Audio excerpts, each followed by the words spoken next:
I think the question of what you do when a large business owes you money is a difficult one, because big businesses do fail, just like small businesses. And one of the real problems is that when a big business does fail, the debts are usually larger. And if they're owed to small traders, that can be catastrophic. So I think one of the things that has to be seriously considered at the outset is whether or not you continue trading with a big business that looks like it's in trouble, because you might just be throwing good money after bad.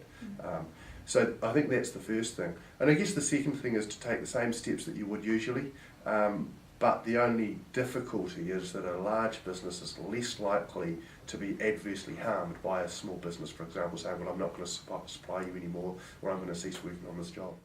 Not when the big business is on the brink, because if the big business is on the brink, nothing works. I mean, I think that's the brutal reality of commerce.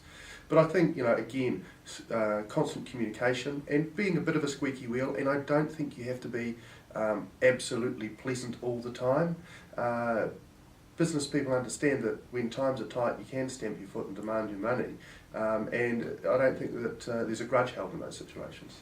No, and I'd absolutely agree with you there. I think most customers want to continue to do business with you, and they understand that you can't continue to supply goods on credit indefinitely. It's just it's very expensive, and if it's $500, it's just not economic to go to court.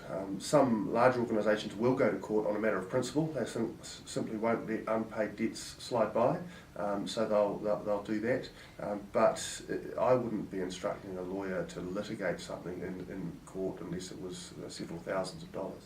Well, I think the first thing you do is get on the phone, or get someone on the phone to them and say, what's the story?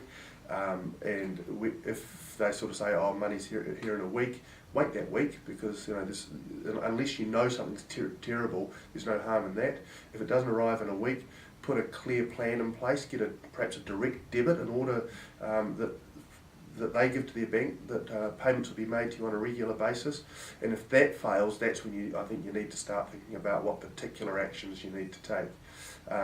And you might be looking down either the sort of the litigation road, and you've always got to remember there may be some other way to do it. You can go and talk to them, and they may be able to come up with some innovative way that perhaps they'll deliver services to you, or they'll pay in kind if they're a vendor of goods or something like that. But if it's getting to that situation, you've got to accept that you're running a risk of not getting paid at all, and you may have to take a less than optimal kind of outcome. You may have to accept less than you originally agreed to.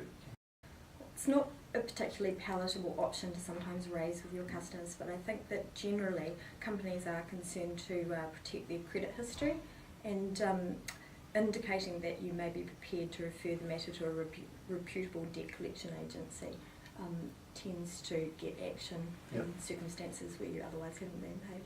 One of the tricks, I think, is to make sure that the debt's not disputed, and that's